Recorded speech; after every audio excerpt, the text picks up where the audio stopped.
sa ating lahat. Magandang pakinggan natin ito. No, sir.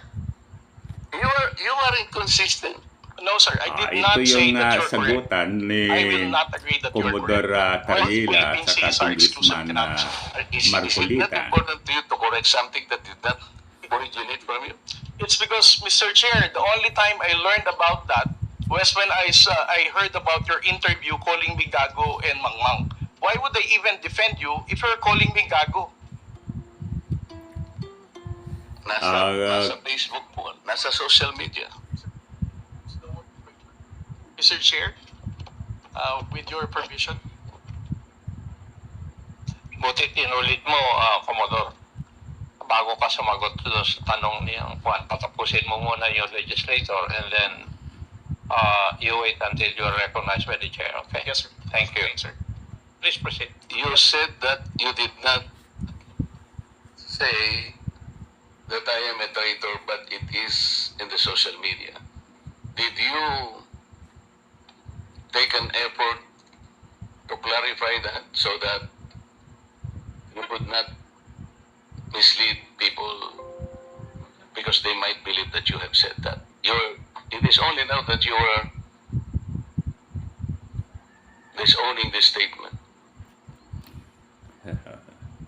Mr. Chair. Mr. Chair. Yes, sir. To the Honorable Marcoleta, sir.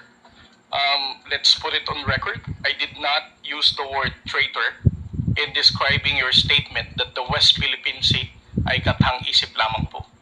Let me read my post on X.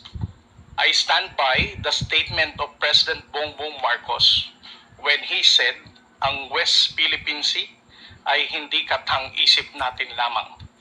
Ito ay atin, ito ay mananatiling atin hanggang nag-aalab ang diwa ng ating minamahal na bansang Pilipinas.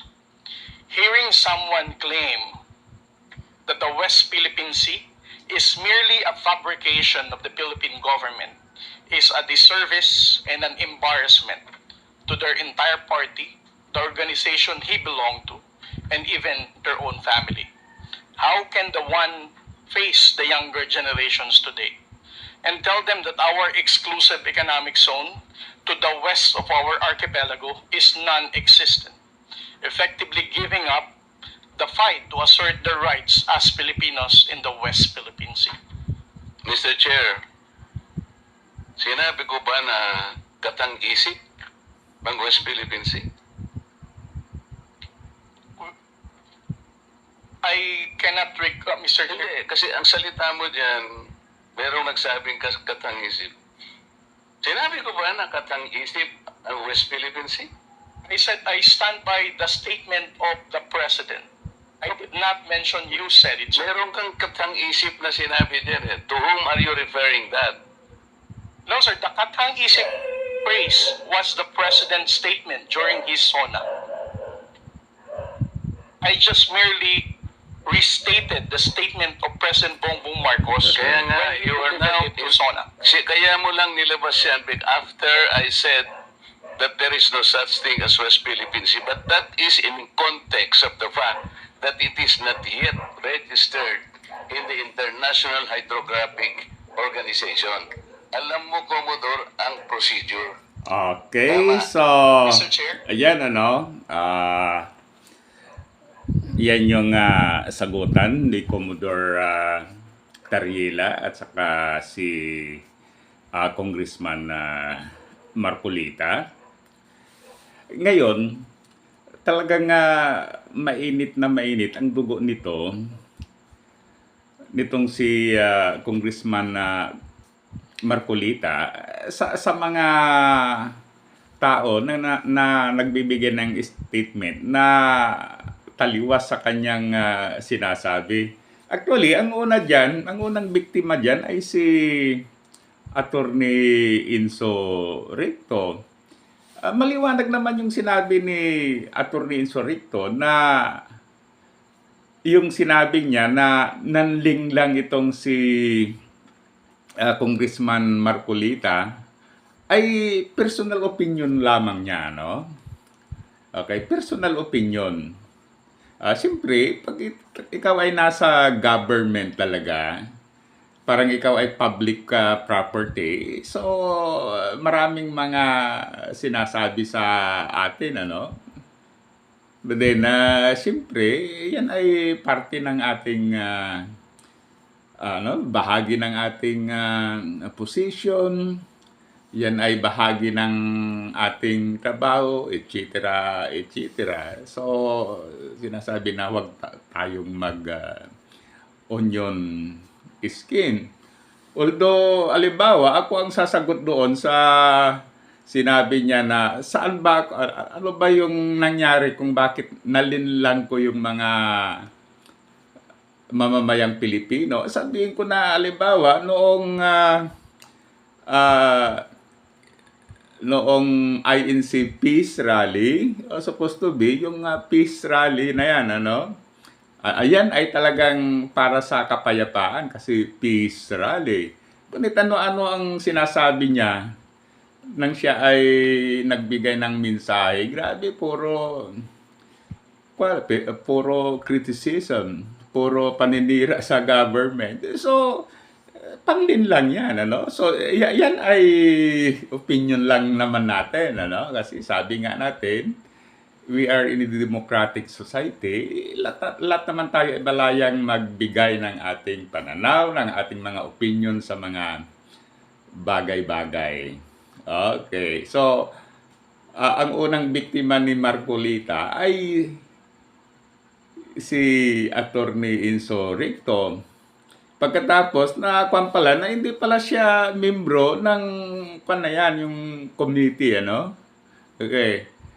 Parang nagpapabida. Pagkatapos, ang second victims ay itong si Commodore Tarrila. Pero sa sagutan nila, pag ako ang mag-analyze, napahiya doon si Congressman Marcolita. Kasi talagang maliwanag, sinabi niya noon na yung pangalang West Philippine Sea ay katang-isip lang natin ng mga Pilipino. Pagkatapos sinabi niya na maraming mga claimant dyan sa body of water na yan. So anong ibig sabihin ng sinasabi niya maraming claimant? So parang igini-give up niya yan sa mga neighboring countries natin, specifically sa China. Kasi talagang personal opinion ko sa yung nakikita ko sa kanya, talagang maka-China yan, ano? Kaya yan, ngayon, itong Commodore Tarrila versus Congressman Marcolita, para sa akin, panalong-panalo si Commodore Tarrila. Kasi maliwanag naman na ipinaglalaban natin yan matagal na. Ngunit pagkatapos sasabihin na lang ni Congressman Marcolita na yan ay katang-isip lamang.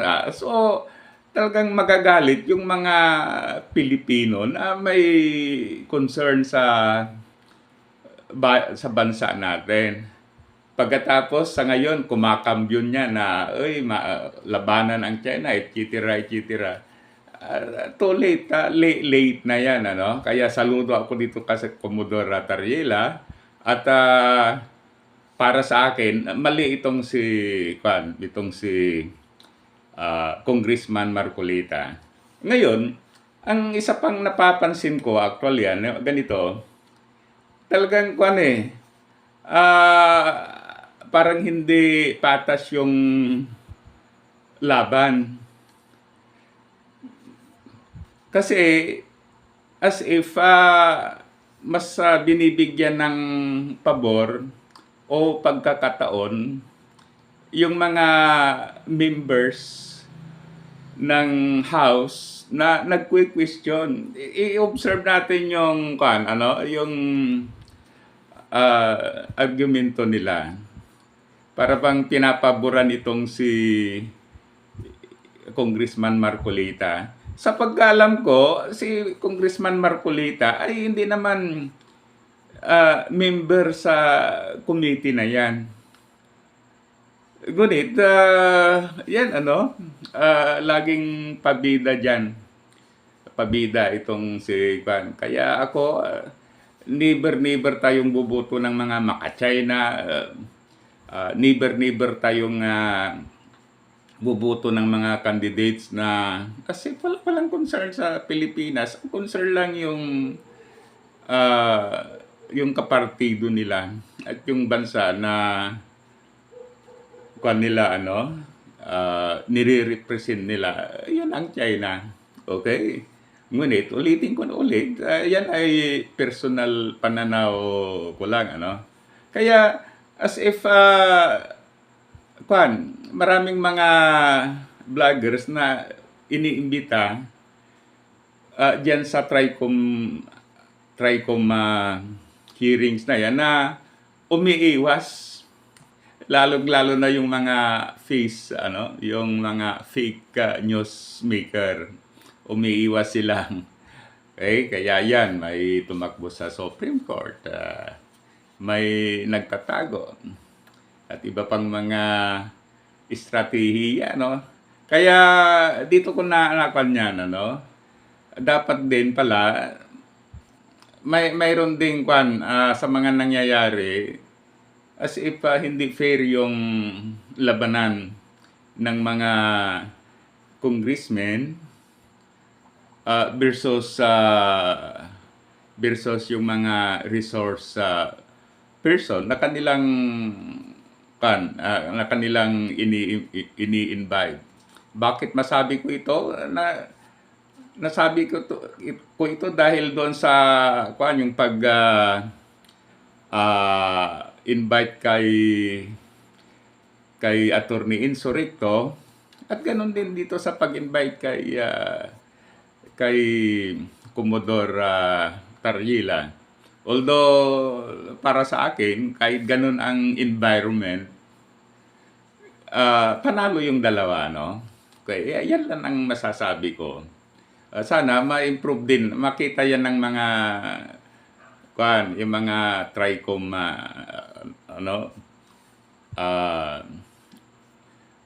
members dyan para maging fair ang labanan. Okay, so muli, thank you. Sana i-like at saka subscribe sa ating YouTube channel. Mabuhay tayong mga Pilipino.